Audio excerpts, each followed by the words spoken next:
Hello everybody, it's the LEGO Link here. Welcome back to another video on the channel. In today's LEGO review, we're taking a look at set 75333 Obi Wan Kenobi'S Jedi Starfighter from LEGO Star Wars. This set released in 2022 and it has 282 pieces and 3 minifigures. It's retailed for $30, which is a bit expensive for the piece count, but we'll take a look at how the price is at the end, if the set is worth it. And of course, the set is based off episode 2, Attack of the Clones, when Obi-Wan Kenobi visits the Kaminoians and finds out about the clone army.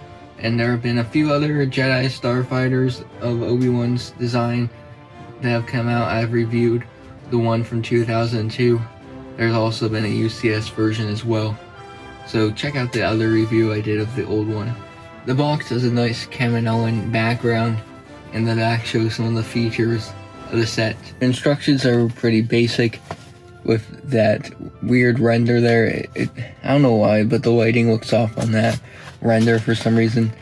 They have the progress bar at the bottom that they've introduced recently, and a few other sets released that year. And I did take a look at the Andor set a little bit back, and I might take a look at these two Kenobi sets soon if I feel like it. Of course, Obi-Wan Kenobi'S Jedi Starfighter wouldn't be Obi-Wan Kenobi'S Jedi Starfighter without Obi-Wan Kenobi. And I know I just said his name 3 times in a row, but this is an excellent version of him. He has some great torso and leg detailing. I love the open robe design with the dark tan, how it kind of continues onto the legs. Just looks really cool, really detailed, and there's a little bit of printing on the back. It does include a blue lightsaber, this hairpiece which matches Attack of the Clone style pretty well, and in his face we have a more stern look with a headset print on this side. Of course, his beard is there, and then the other side has a more confused look, maybe when he finds about the clone army, which is kind of a funny face. But this figure, you can also swap out the hair for his hood that he wears in the rain. So you can swap it out for this brown hood piece, which is a relatively new hood piece. It looks pretty nice. It's nice that you have the option to swap it out. So the set gave us our first ever Kaminoan with Taun We, and we have recently got another one in the Jango Fett starship that's meant to pair with this jet. And Slave 1, sorry, but it has really good printing on the torso and legs there. Some details of the dress, and they use that skirt piece. It even goes on the back as well, which is really nice. Some great printing there, and I love the sand blue on it. But of course, the star of this figure is definitely that molded headpiece, which perfectly captures the long heads of the Kaminoans well. So we have a nice sand blue neck there, and the top has the Kaminoan head, which looks pretty nice. Nice details there. Even has that little gray circle at the top. Just an excellent figure overall. And then we have R4P17, which is Obi-Wan Kenobi's droid. So it's a pretty standard astromech droid.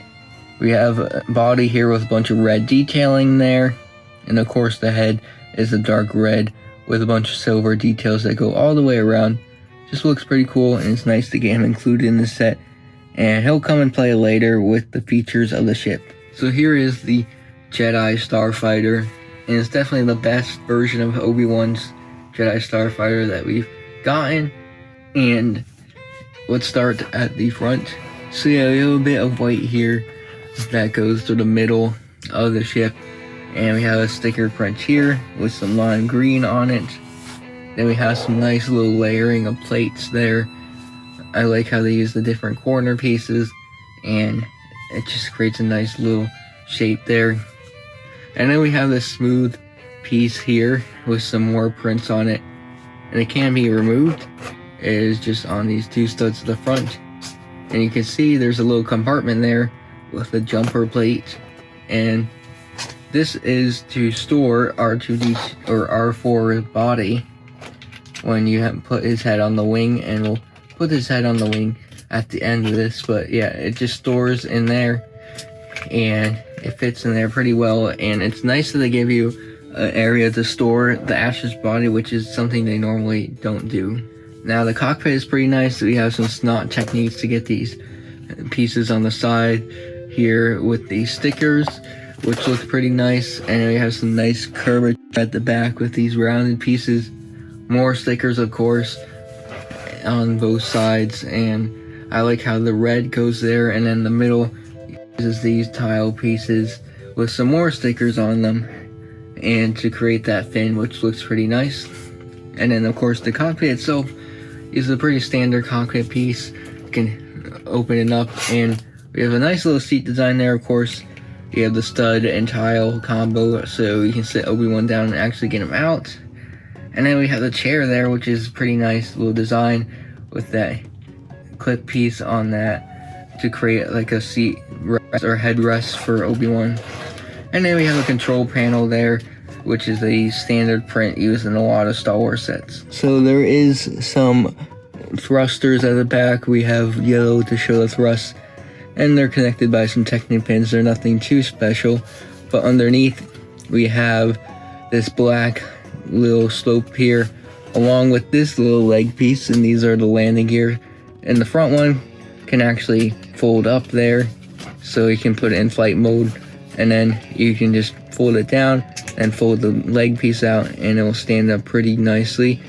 We also have some clips there at the bottom if you want to put Obi-Wan's lightsaber here while he is flying the ship, which is pretty nice. So the wings are connected pretty firmly by these Technic pins right here, which go into the wings with like axles, and then they're also connected here on the wings with even more Technic, so it is pretty sturdy. It is hard to break off.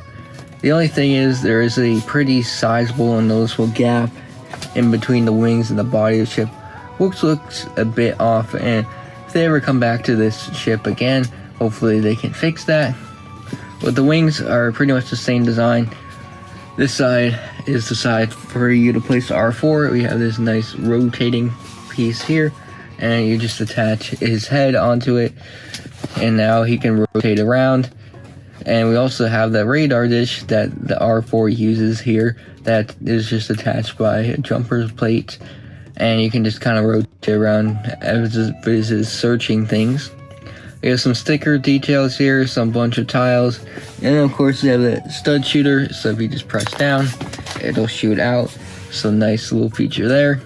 And then the other side is pretty much the same, but there is no radar dish, and R4 spot is replaced by a Republic symbol, and we have that same stud shooter there.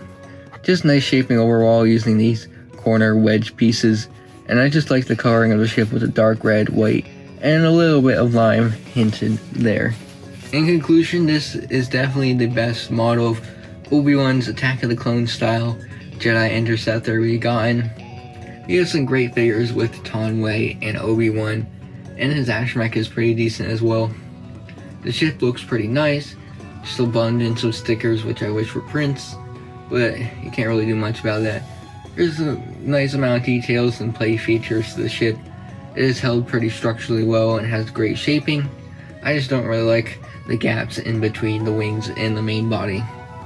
So I think I give this set an 8 out of 10. It's definitely a pretty worth it set to get for $30. I think you can probably find it for cheaper for sales and all that. So it's definitely a set worth it if you like Obi-Wan and if you want that Kaminoian. And it is gonna pair well with that Jango Fett Slave one that came out in August. So if you enjoyed this review, make sure to check out some other videos on my channel, and we'll see you guys in the next one. Bye.